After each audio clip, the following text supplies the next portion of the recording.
ஒரு வழியா நம்ம தளபதியோடைய கடைசி படமான ஜனநாயகன் படத்தை பார்த்துட்டேன். லாஸ்ட் டைம் தளபதி படத்தை ரிவ்யூ பண்ண போறேன். This video is not only movie review, it's a Thalapathy fan emotion.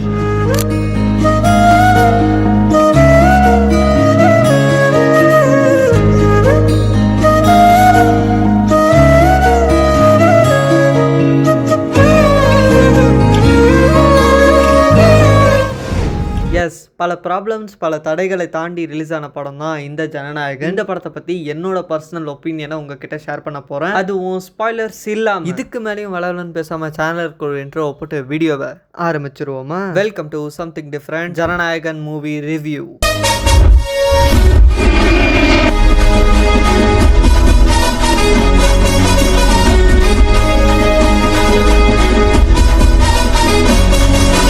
படம் ஆரம்பிக்கிறதுக்கு முன்னாடி தளபதிக்கு ஒரு மாசான டைட்டில் கார்டை போட்டாங்க. With honourable chief minister of Tamil Nadu அப்படின்னு போடும்போது கர்நாடகாவில் இருக்கிற எனக்கே பயங்கர கூஸ்பம்ஸ் ஆகுது. பிகாஸ் நான் சின்ன வயசுல இருந்து தளபதியை பார்க்குறேன். இல்லை புரியல. அப்படி இல்லை என்னுடைய சின்ன வயசுல இருந்து தளபதியை நான் பார்த்துட்டு இருக்கேன். ஃபர்ஸ்ட் படத்துல வெறும் அறிமுகம் விஜய் அப்படின்னு வந்தது. அதுல இருந்து கொஞ்சம் டெவலப் ஆகி இளைய தளபதி அப்படின்னு வந்தது. அப்படியே அது தளபதியா மாறிச்சு. இப்போ the honourable chief minister of Tamil Nadu C Joseph Vijay அப்படின்னு டைட்டில் கார்டு பார்க்கும் போது இந்த க்ரோவை பார்க்கறதுக்கே பயங்கர மாசாவும் இன்ஸ்பைரிங்காகவும் இருக்கு. ஸோ இவரோட அடுத்த லெவல் என்னவா இருக்க போகுது அப்படின்றத வெயிட் பண்ணி பார்க்கலாம். அப்படியே நீங்களும் அடுத்து என்ன அப்படின்றத கமெண்ட் பண்ணுங்க. ஓகே, இப்போ படத்தை பற்றி படத்துடைய ப்ளஸ்ஸை இப்போ பார்த்துடலாம். படத்துடைய காஸ்ட் அண்ட் க்ரூ இந்த படத்துக்கு ஒரு ப்ளஸ்.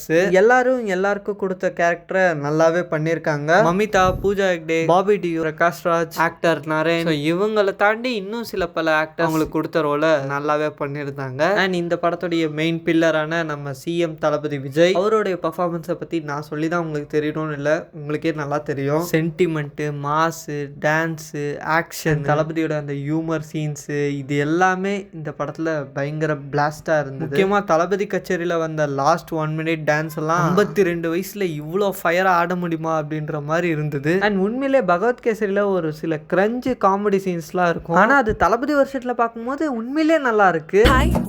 நேத்து பாத்துருந்தோம். நல்லா இருக்கீங்களா ஆண்டி? Hello aunty. என்ன ஹலோ 30+ மாதிரி இருக்கு. அங்கங்க கிரே ஹேர் கூட தெரியுது.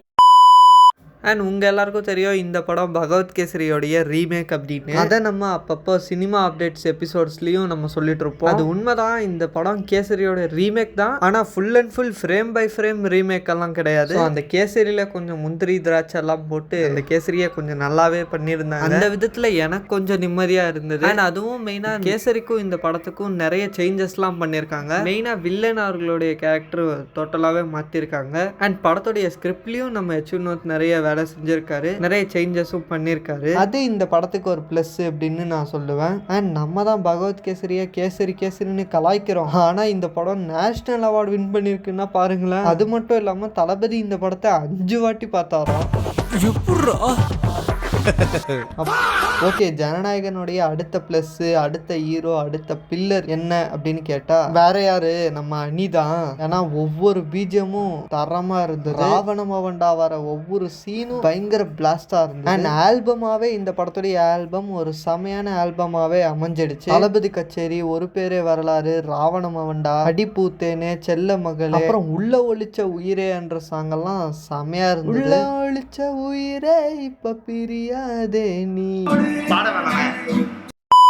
ஸோ நம்ம அணியும் இந்த படத்துக்கு ஒரு மிகப்பெரிய ப்ளஸ் தான். அப்புறம் இந்த படத்துக்கு பண்ண சினிமாட்டோகிராஃபி எல்லாம் இந்த படத்தோடைய இன்னொரு ப்ளஸ். ஏன்னா படத்துடைய ஒவ்வொரு ஃப்ரேமும் ஃப்ரேம் பாருங்க அப்படின்ற மாதிரி தான் இருந்தது. அப்புறம் இந்த படத்துடைய டைரக்டரான வினோத் அவர்களுடைய ஒர்க்கும் செமையா இருந்தது. எனக்கு வினோத் அவர்களுடைய சதுரங்க வேட்டை படமும் தீரன் அதிகாரம் 1 படமும் ரொம்பவே பிடிக்கும். இப்போ டிவியில போட்டா கூட நான் ரிப்பீட்டடா பார்ப்பேன். அந்த அளவுக்கு ஒரு ஒர்த்தான மூவிஸ். அதுக்கப்புறம் அவர் ஏகே கூட பண்ண 3 படங்களும் எனக்கு அந்த அளவுக்கு சாட்டிஸ்ஃபேக்ஷன் இல்ல. நேர்கொண்ட பார்வை என்னதான் ரீமேக் படம் அப்படின்னு விட்டாலும் வலிமை, துணிவு இந்த 2 படங்களும் ஸ்கிரிப்டா 2 படத்துடைய ஸ்கிரிப்டும் நல்ல ஸ்கிரிப்ட் தான். பட் ஸ்கிரீன் பிளேல 2 படத்துக்கும் பெருசா ஒர்க் அவுட் ஆகல. ஸோ இதை வச்சு தளபதியோட லாஸ்ட் படத்தை இவர் தான் டைரக்ஷன் பண்ண போறாரு அப்படின்ன உடனே நான் பயங்கர ஷாக்கு. ஏன்னா அட்லி அவர்கள் தான் லாஸ்ட் படம் பண்ணணும்ட்டு நான் நினைச்சேன். ஏன்னா காம்போவாவே அவங்க 2 பேர் காம்போல வந்த 3 படங்களும் பயங்கர பிளாக் பஸ்டர். என்னதான் அவர் மற்ற படத்தை பார்த்து காப்பி பண்ணுவாரு அப்படின்ற மாதிரி அவருக்கு ஒரு பேர் இருந்தாலும் எனக்கு அட்லி அவர்களுடைய மூவி மூவிஸ் வந்து பிடிக்கும். அண்ட் கண்டிப்பாக ஒரு கிராண்டியரான ஃபேன் பாய் சம்பவத்தை பண்ணியிருப்பாரு.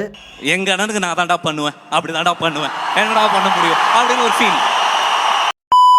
ஸோ என்னுடைய எக்ஸ்பெக்டேஷன்ஸ் அப்படி இருந்துச்சே தவிர எனக்கு இந்த ஜனநாயகம் அந்த அளவுக்கு பெருசாக டிசப்பாயின்மெண்ட் பண்ணலை. என்னதான் கேசரியாகவே இருந்தாலும் ஒரு ஒர்த் டு வாட்சாக இருந்தது. இவருடைய ஓன் ஸ்கிரிப்ட் இல்லை, இது ஒரு ரீமேக் படமாக இருந்தாலும் அவருடைய ஒர்க்கை நல்லாவே பண்ணியிருந்தாரு. அந்த விதத்தில் இவரும் இந்த படத்துக்கு ஒரு மிகப்பெரிய ப்ளஸ். என்னடா ஆரம்பத்துலேருந்து எல்லாமே ப்ளஸ்ஸாகவே சொல்லிட்டு இருக்கு, இந்த படத்தில் மைனஸே இல்லையா அப்படின்னு நீங்கள் கேட்கலாம். மைனஸ் இல்லாமலாம் எந்த படமும் வராது. கண்டிப்பாக இந்த படத்துலேயும் ஒரு பெரிய மைனஸே இருக்குது, அதுதான் லாஜிக். ஸோ நிறைய அங்கங்கே லாஜிக் மிஸ்டேக்ஸ் இருக்கு. பட் அப்படி இருந்தாலும் இது ஒரு ஃபேமிலி கமர்ஷியல் படம். ஸோ இதில் பெருசாக லாஜிக் எதிர்பார்த்து நம்ம போக வேண்டாம். அடுத்த மைனஸ் தளபதியோடைய அந்த ஸ்க்ரீன் டைம். படத்துடைய டியூரேஷன் என்னதான் 3 hours இருந்தாலும் இந்த படத்தில் தளபதிக்கான போர்ஷன்ஸ் கொஞ்சம் கம்மியாக இருந்த மாதிரி தான் எனக்கு தோணுச்சு. இது தளபதியோடைய கடைசி படம், அதனால இதுக்கு மேலே நம்ம தளபதியை ஸ்க்ரீனில் பார்ப்போமா அப்படின்றதே தெரியாது. மொத்த படத்துலையும் அவர் அங்கங்கே வந்து மாஸ் பண்ணுறாரு அப்படின்னு இருந்தாலுமே தளபதிக்கான சீன்ஸை கொடுத்துருக்கலாம் அப்படின்னு எனக்கு தோணுச்சு. மெயினாக பாபி டியோல் அவர்களுடைய சீன்ஸை லைட்டாக ட்ரிம் பண்ணிட்டு அங்கே தளபதியோட சீன்ஸை இன்னும் கொஞ்சம் ஆட் பண்ணியிருக்கலாம். ஆனால் தளபதி வர எல்லா சீன்ஸும் பயங்கர மாஸாக இருக்கும், தேட்டரில் செம வைபாக இருக்கும். ஸோ அந்த வைபை அந்த மாஸை இன்னும் கொஞ்சம் ஏற்றி இருந்தால் நல்லா இருந்திருக்கும் அப்படின்ட்டு தான் நான் எதிர்பார்த்தேன். இதெல்லாம் தான் எனக்கு இந்த படத்தில் தோணுன ஒரு சில மைனஸ். ஓவரால் இந்த படம் எப்படி இருக்குது அப்படின்னு கேட்டால் தாராளமாக ஃப்ரெண்ட்ஸ் அண்ட் ஃபேமிலியோடையும் இந்த படத்தை போய் பார்க்கலாம். என்ன ப்ரோ சொல்கிறேன், இந்த படம் ஏ சர்டிஃபிகேட் படம் தானே, இது எப்படி ஃபேமிலியோட போய் பார்க்கலாம் அப்படின்னு கேட்டால், அப்படி பார்த்தா இதை விட பயங்கர வைலன்ஸான படங்கள்லேயே யூஏ சர்டிஃபிகேட்ல ரிலீஸ் பண்ணியிருக்காங்க. எக்ஸாம்பிள் புஷ்பா 2 சொல்லலாம். ஆனால் அதுக்குன்னு இந்த படத்தில் வைலன்ஸே இல்லையா அப்படின்னு கேட்டால் அப்படியெல்லாம் இல்லை. இந்த படம் full and full mass action movie தான். பட் அப்படி பார்த்தாலும் இப்போ வர பெரிய ஹீரோஸோடைய மேக்ஸிமம் மூவிஸ் வந்து இந்த மாதிரி டெம்ப்ளேட்ல தான் இருக்கு. ஸோ அதுக்கு வெறும் ஏ தான் கொடுக்கணும்னு இல்லை, யூஏ கூட கொடுத்துருக்கலாம். இதே தான் கூலியோட ரிவ்யூலும் நான் சொல்லியிருப்பேன். அந்த படத்துலையும் பெரிய அளவில் வைலன்ஸ் இல்லை, ஆனால் அந்த படத்துக்கும் ஏ சர்டிஃபிகேட் தான் கிடைச்சிருந்தது. அண்ட் நிறைய தேட்டர்ஸில் கிட்ஸை கூப்பிட்டு ஃபேமிலியாக தான் இந்த படத்தை பார்க்கறதுக்கு வந்தாங்க. ஸோ உங்களுக்கு ஆக்ஷன் மூவிஸ் பிடிக்கும் அப்படின்னா தாராளமாக இந்த படத்தை ஃபேமிலி ஆடியன்ஸ் கூட பார்க்கலாம். இந்த படம் ரிலீஸ் ஆன 4 daysல இது வரைக்கும் வேர்ல்டு வைடாக 200 crores கிட்ட கலெக்ஷன் பண்ணி பாக்ஸ் ஆஃபீஸில் ஒரு பெரிய சம்பவமே பண்ணிட்டு இருக்கு. ஒரு 2-3 மாசத்துக்கு முன்னாடி லீக் ஆன ஒரு படத்துக்கு வெறும் 4 daysல 200 crores கிட்ட கலெக்ஷன் பண்ணது இவர் ஒருத்தரால தான். ஃபைனலாக இந்த ஜனநாயகன் எவ்வளோ வேர்ல்டு வைடாக கலெக்ஷன் பண்ண போகுது அப்படின்றத கமெண்ட் பண்ணுங்கள். ஸோ இன்னும் இந்த படத்துக்கு போகலாமா வேணாமா அப்படின்னு யோசிச்சுட்டு இருந்தீங்கன்னா தாராளமாக ஒரு வாட்டி போய் பாருங்கள். பெருசாக நம்மளை டிசப்பாயின்மெண்ட் பண்ணாது. ஏன்னா இது தளபதியுடைய தளபதியுடைய ஃபேர்வெல் மூவி. 34 years நம்மளை என்டர்டைன்மெண்ட் பண்ண ஒருத்தருடைய படம். என்ன என் கிரெடிட்ஸில் ஒரு ப்ரோமோ போட்டிருந்தாங்க, அதை இன்னும் கொஞ்சம் நேரம் போட்டிருந்தா நல்லா இருந்திருக்கும்ன்ட்டு தான் தோணுச்சு. மெயினாக ஒரு நல்ல தேட்டர்ஸில் ஃபேன்ஸ் கூட என்ஜாய் பண்ணி பார்க்கக்கூடிய படம் தான் இந்த ஜனநாயகன். இந்த படத்தை நீங்கள் ஏற்கனவே பார்த்துட்டிங்கன்னா உங்களோட ஒப்பீனியனை கமெண்ட்டில் ஷேர் பண்ணுங்கள். இந்த வீடியோ பிடிச்சிச்சுன்னா ஒரு லைக் பண்ணிவிட்டு உங்கள் ஃப்ரெண்ட்ஸ் அண்ட் ஃபேமிலிக்கு இந்த வீடியோ ஷேர் பண்ணுங்கள். இந்த மாதிரி நிறைய வீடியோஸ்க்கு நம்ம சேனலை சப்ஸ்கிரைப் பண்ணி சப்போர்ட் பண்ணுங்கள். அப்படியே நம்மளுடைய இன்ஸ்டா பேஜோடைய லிங்க்கும் நான் டிஸ்கிரிப்ஷனில் தரேன். அப்படியே அதுலேயும் நம்மளை ஃபாலோ பண்ணுங்கள். அப்போ தான் எனக்கும் அடுத்தடுத்த வீடியோஸ் மேக் பண்ணுறதுக்கு ஒரு மோட்டிவேஷனாக இருக்கும். உங்களுக்கும் நல்ல நல்ல கண்டென்ட்ஸ் உங்களை தேடி வரும். மீண்டும் உங்களை இன்னொரு இன்ட்ரெஸ்டிங்கான வீடியோவில் சந்திக்கும் வரை நான் உங்கள் தனுஷ். இது சம்திங் டிஃப்ரெண்ட். Bye guys.